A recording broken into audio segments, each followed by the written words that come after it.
ఆంధ్రామిక్స్.com మిమ్మల్ని స్వాగతిస్తున్నది.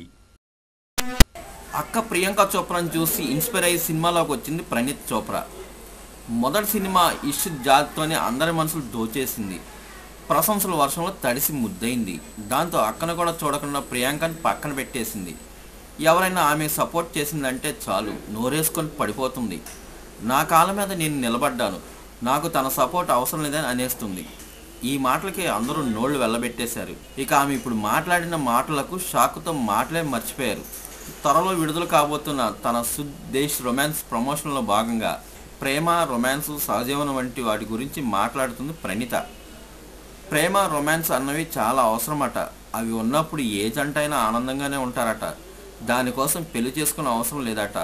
సహజీవనం కూడా పెళ్లి లాంటిదేనట. పెళ్లికి ముందు సెక్స్ అనేది కామన్ అయిపోయింది. అలాంటప్పుడు సహజీవనం మాత్రం తప్పెందుకు అవుతుంది అంది.